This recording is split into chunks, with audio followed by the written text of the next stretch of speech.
कभी सोचा है आपने कि सपने देखने का हक क्या सबको बराबर मिलता है, या कुछ लोगों के लिए ये बस एक लग्जरी है जिसे वो अफोर्ड नहीं कर सकते?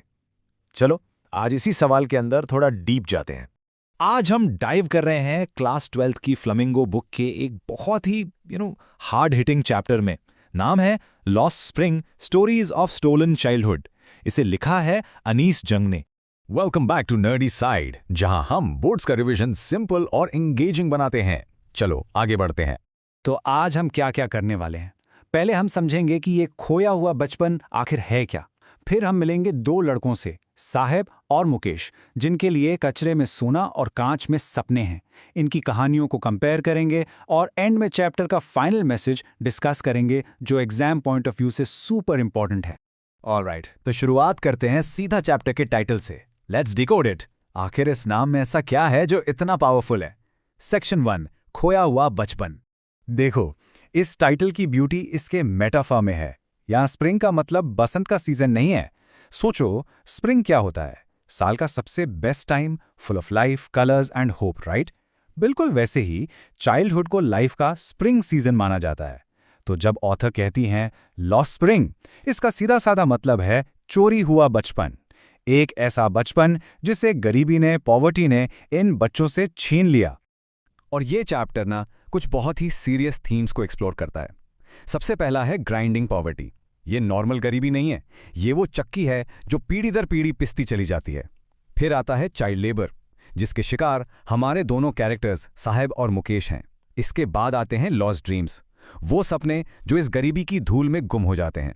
और आखिर में ट्रेडिशंस एंड सिस्टेमिक एपैथी, यानी ऐसी परंपराएं और एक ऐसा सिस्टम जिसे कोई फर्क ही नहीं पड़ता, जो इन बच्चों को आगे बढ़ने का रास्ता ही नहीं देता।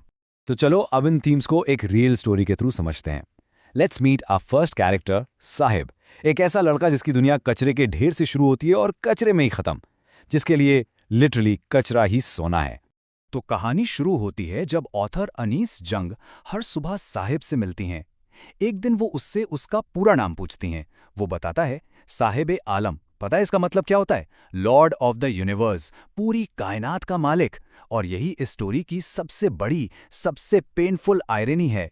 नाम है लॉर्ड ऑफ द यूनिवर्स और काम है गलियों से कचरा उठाना। साहिब अकेला नहीं है। वो और उसके दोस्त एक army of barefoot rag pickers, नंगे पांव घूमते हैं। ये सब रहते हैं सीमापुरी में, जो टेक्निकली दिल्ली के बाहर है पर उससे बिल्कुल लगा हुआ। बैकग्राउंड ये है कि इनकी फैमिलीज 1971 में ढाका, बांग्लादेश से आई थी, क्योंकि वहां स्टॉर्म्स ने उनके खेत और घर सब तबाह कर दिए थे। तो वो यहां सोना ढूंढने आए थे, और उनके लिए सोना कहां मिलता है? कचरे में। और यहां ऑथर एक बहुत ही अमेजिंग पॉइंट बताती हैं। कहती हैं कि कचरे का मतलब बड़ों के लिए अलग है और बच्चों के लिए एकदम अलग। एल्डर्स के लिए garbage to them is gold, क्योंकि ये उनके सर्वाइवल का सवाल है। रोटी, कपड़ा, मकान सब यहीं से आता है। But for children it is wrapped in wonder. उनके लिए ये कचरा एक खजाने की तरह है, एक ट्रेजर हंट, जहां उन्हें उम्मीद रहती है कि हाथ शायद 1 रुपए का सिक्का मिल जाए, या मे बी एक 10 का note. It's a tiny bit of hope for them. अब कहानी में आता है एक मेजर टर्निंग पॉइंट। एक दिन ऑथर देखती हैं कि साहिब एक टी स्टॉल पर काम कर रहा है। उसको जॉब मिल गई है। सैलरी है 800 रुपए पर मंथ प्लस सारे टाइम का खाना। नाउ ऑन द सर्फेस ये तो बहुत अच्छा लगता है ना। रैग पिकिंग की अनसर्टन लाइफ से तो बेटर ही होगा।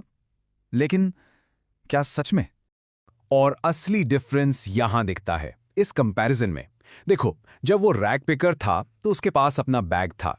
भले ही वो हल्का था, उसके कंधे पर लाइटली रहता था, पर वो उसका अपना था। He was his own master. उसकी आंखों में एक आजादी थी, एक केयरफ्री लुक था। पर अब उसके हाथ में एक भारी स्टील का कैनिस्टर है। ये कैनिस्टर उसका नहीं है, ये उसके मालिक का है। और ऑथर नोटिस करती हैं कि उसके चेहरे से वो केयरफ्री लुक जा चुका है। और यही चैप्टर की सबसे इंपॉर्टेंट लाइंस में से एक आती है। The author says, Saheb is no longer his own master. ये लाइन एग्जाम के लिए मार्क कर लो। उसने 800 रुपये और खाने के लिए अपनी आज़ादी बेच दी। He is now a servant, अपने मन का मालिक नहीं रहा। सोचो इसके बारे में। सर्वाइवल के लिए फ्रीडम का सौदा करना, यही साहिब की स्टोरी का कोर है। तो ये थी साहिब की स्टोरी, जिसने हमें दिखाया कि आज़ादी खोने का दर्द क्या होता है। चलो अब चलते हैं एक दूसरी दुनिया में, फिरोजाबाद की तंग गलियों में। एक ऐसी जगह जहां सब कुछ कांच का बना है, चूड़ियां, सपने, किस्मत, सब कुछ। पर वहीं एक लड़का है जिसका सपना लोहे जैसा मजबूत है। Let's talk about Mukesh. तो ऑथर फिरोजाबाद में मुकेश से मिलती हैं, अ city famous for its class bangles. और जब वो उससे पूछती हैं कि वो क्या बनना चाहता है, तो वो बिल्कुल अलग जवाब देता है। अनलाइक एवरीबडी एल्स, वो कहता है, I will be a motor mechanic. मैं गाड़ी ठीक करना सीखूंगा। उसकी आवाज में एक अजीब सा कॉन्फिडेंस है, एक स्पार्क है, जैसे वो अपने फ्यूचर को चैलेंज कर रहा हो। It's an active rebellion. लेकिन मुकेश की रियलिटी उसके सपने से बिल्कुल अलग है।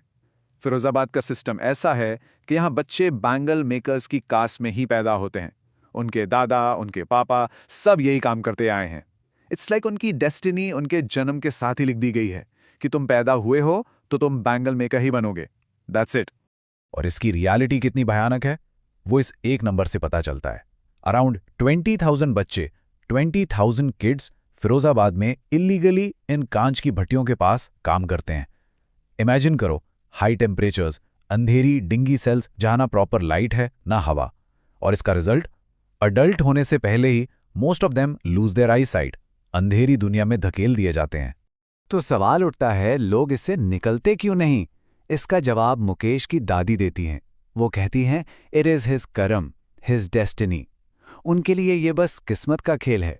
अपने पति को इन्हीं भट्टियों में अंधा होते देखने के बाद भी वो एक्सेप्ट कर चुकी हैं।